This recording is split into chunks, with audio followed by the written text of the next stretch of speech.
Hanto and especially Sachika, y'all need to go get married or something. Go have some more mixed babies. You and Hanto, maybe y'all need to get married too. I'm off topic.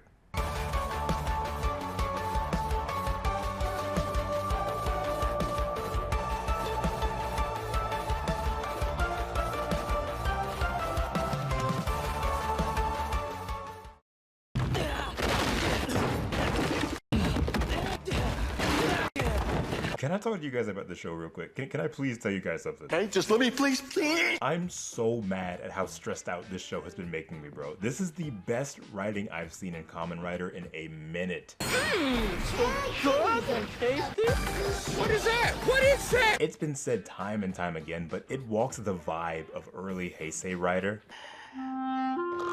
Okay, but like in a good way though. Where a lot of the time it's just story happening for the episode's majority, to the point where the end fight either almost seems like an afterthought or carries the full weight of whatever story beat preceded it. Kamen Rider Gavv really hits hard with its theme of loss. Shoma lost his mother in front of him, Hanto had his mother taken in front of him, and with the introduction of Lakia, we learned that his brother was killed and died in his arms. The death of each of these individuals is the sole reason and driving force behind the actions of each of our riders, almost to a fault. Hanto, beyond some racist timing, refusing to trust any Granute regardless of their intentions, just off the back of his mother allegedly having been killed by one. Shoma can't explicitly tell him he is one, so he lies and says that he's human and was just modified in the same fashion as Hanto to be able to become Kamen Rider, which is half true. Shoma also feels the need to hide his siblingship from Lakia, who is also a Granute, but I mean, that gets resolved pretty alright, because I mean, like, come on, like, y'all the same race and y'all can't work with your own people, like, be for real. But even still, Hanto can't trust Lakia because of his deep-rooted racism and believes that Shoma is fighting with Lakia for some hidden goal. But then he's like, wait a minute, maybe Shoma, alright. There's gotta be some bigger reason for him helping a Granute. Let me go apologize to my boy. And then this dude shows up.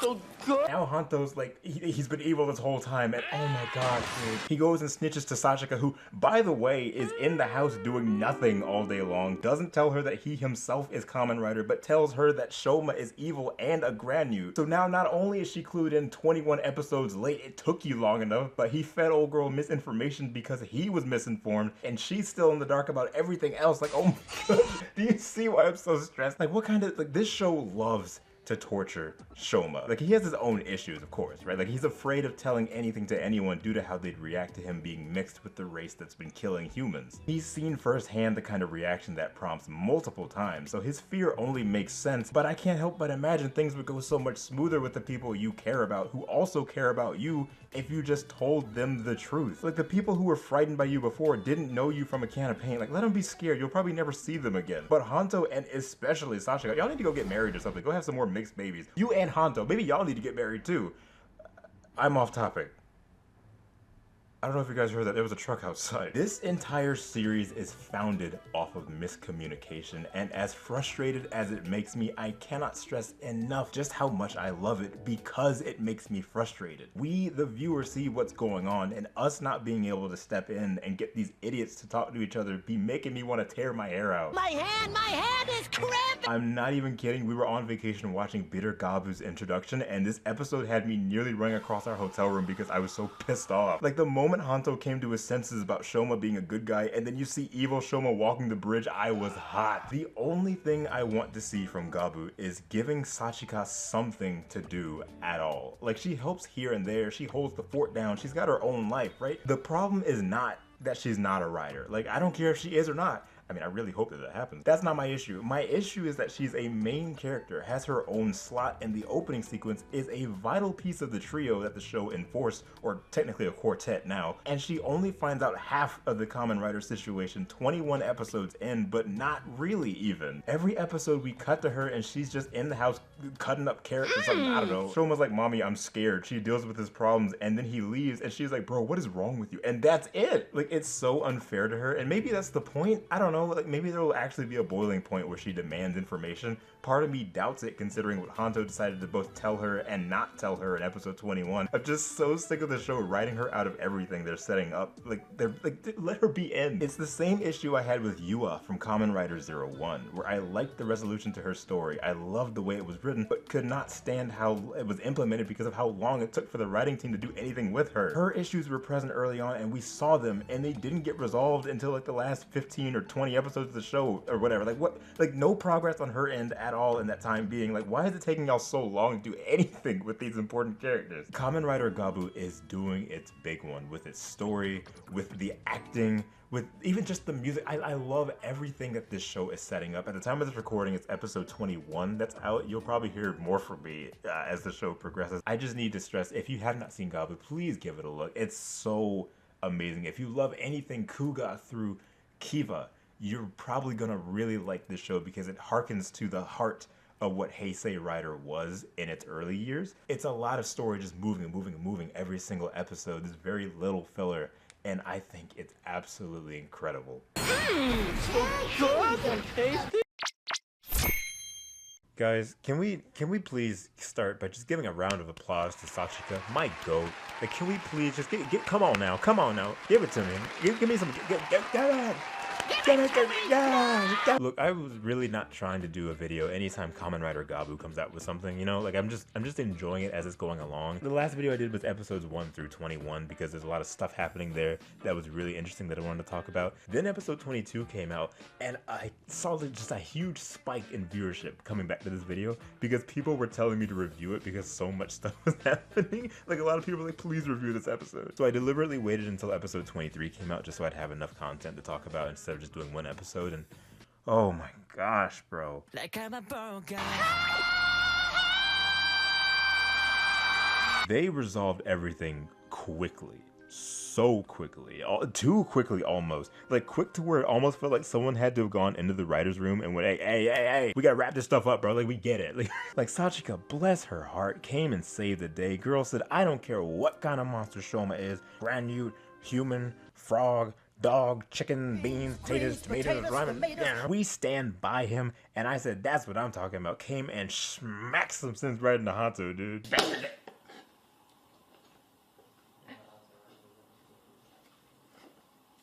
She is such a blessing. Like, it only makes sense that she'd be the person to stand behind Shoma no matter what's going on. It does not matter what's happening. Shoma, she knows that Shoma is not evil. She knows that Shoma would never intentionally go out and start harming people and doing all this stuff, especially when he seemed just fine the last time she saw him.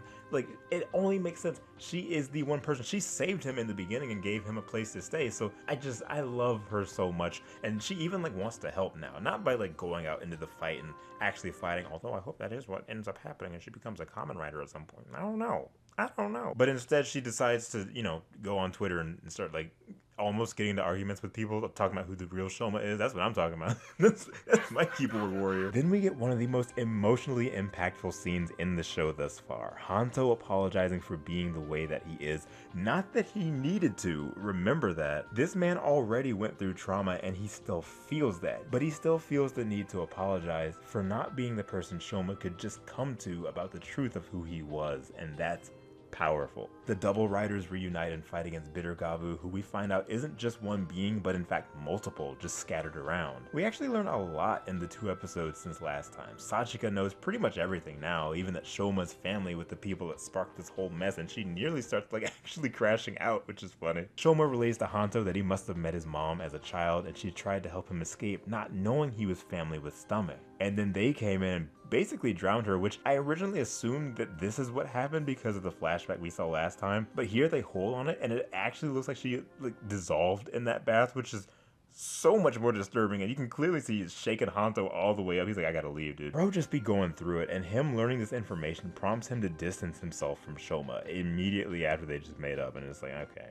I mean, it was nice while it lasted. And with stuff we see later in this episode and where that could lead, I can imagine this not about to be pretty, man. Like, can we please be happy for just a minute? Like, just a little bit. It's like he got covered in tar, dude. Like, what's going on? There were so many lore drops in these episodes, man. Ung said, yeah, I was making these little snacks, bro, these little nabs crackers. My brother was like, yeah, I found some of this tasty stuff off the side of the street. Put it in the food. And he's like, but what is it? I don't care, do it. And then the Granutes would take a big old bite and they said, I've got to tell someone about this.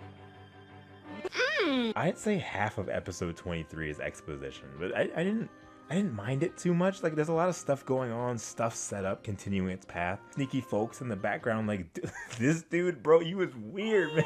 You don't like him. Gave Hanto Goshizo that he whipped up himself. I don't know how Hanto just went along with that, knowing how these things are made. Like, they literally look evil. He even says, like, they're a little off, brother. It tastes a little, just a little funny. It tastes a little strange, you know what I'm saying? Bitter almost. You feel me? And Hanto's still like,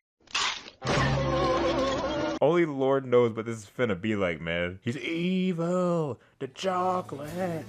Yeah. Oh my god, no. The fights in these episodes are not really much of anything. Like, they're cool, but I was mostly invested in the story, and at times it just sort of felt like they were there for obligation. Didn't really wow me all too much, but they got the job done. I will say, though, that anytime Bitter Gaboo stuck a Goshizo into his blade and they started crying, I felt myself progressively getting more and more, like, viscerally angry. Like, leave my children alone. All this is to say, I'm so satisfied with Gaboo. Gaboo is, like, it's such a good show. I said it last time, but it's like early Heisei Kamen Rider. It just scratches that itch, dude, you know what I mean? And also, I want Sachika to be, I want to see her on the field. I think that would be so fun. I don't care how they do it. Just put Sachika on the field. That's my goat, dude. The video is over. Piece of cake. What are you talking about? These are the Goshizo, and this is Kamen Rider Gavv, or Shoma's stomach when not morphed. He's an alien guy with a weird stomach he had surgically implanted because he was born different. Don't think about it too much, just watch the show. And anytime he eats food on Earth, his second stomach pops out a little man, and they look like these things. They're called the Goshizo, and they act as his little minions. These are my favorite gimmick in Kamen Rider. I'm actually serious. Chicken and waffles. See, every year Kamen Rider has a new gimmick item you're meant to collect alongside the main characters, and a lot of them for the most part are pretty throwaway. Like, they can be really fun, like the Progress keys from 01 or the lock seeds from Gaim. Oh my lord, these had me in a chokehold.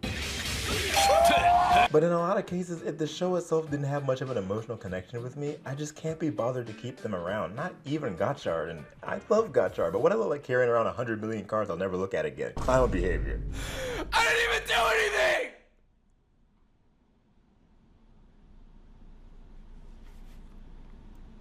I didn't even do anything!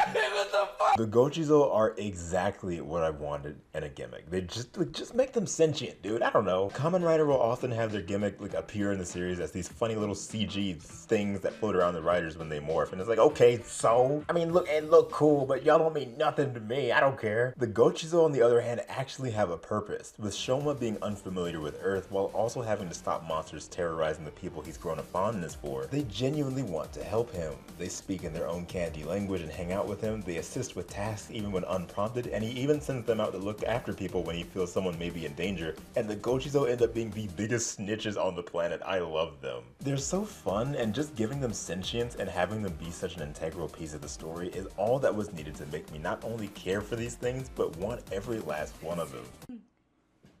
Why not? It's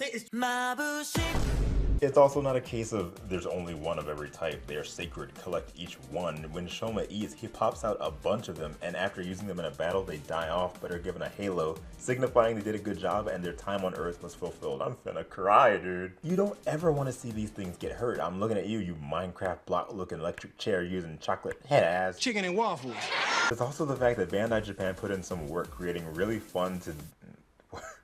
What did I put in my script? What is that? There's also the fact that Bandai Japan put in some work creating really fun designs to mimic real-life candy and snacks, and the actual toys have like fun spring action while fiddling around with them. They appear exactly as they do in the series, and anytime I start adoring one after it debuts, it makes me want to put in a purchase for them. I especially wanted to get at least one of the white chocolate ones that you see in the horror Chocolate Man be putting them through. Get away from her! Look, I just wanted to talk about these things at least once because Kamen Rider Gavv has been such an amazing pull for me coming back into the franchise. Gotchard already had me, but Gaboo has me locked in. Go watch Kamen Rider Gavv. It's a lot of fun and really like it'll pull at your heartstrings. It's very like kind of dark, and I just think the writing's amazing. Just watch Kamen Rider Gavv, alright? Yeah, chicken and waffles.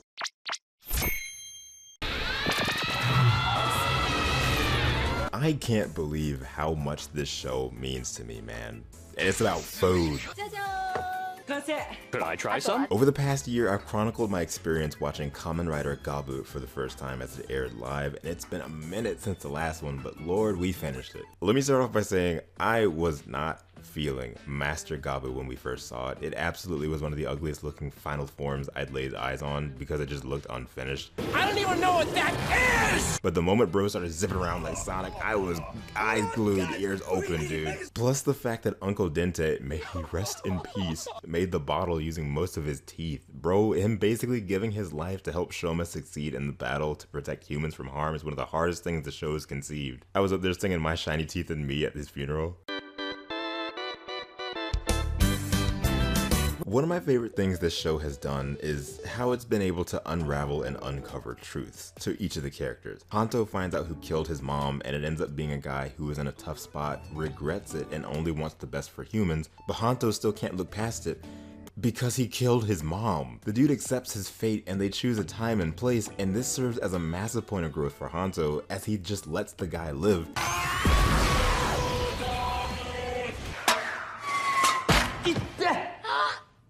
Nice. Realizing how much he himself has grown in regards to his relationship with Granules and the discernment of their actions. This should also be remembered because he lets him go. He doesn't fight him. He just lets him go, and this happens again later on in the show. So keep that in mind. Shoma and Lakia being the key factors of his bond with Granules and him understanding that they just want to live. There are those that want to harm. There are those that are only doing it because they're in a tough spot. They need to get out. So I just love that he's able to recognize that and move past that. Now the guy dies anyway, and Hanto still struggles to actually win a fight at any point in the show, but this moment was incredible. Hanto also then went on to have one of the stupidest, most pointless, boring mind control episodes in TV history, but I'll spare him for now.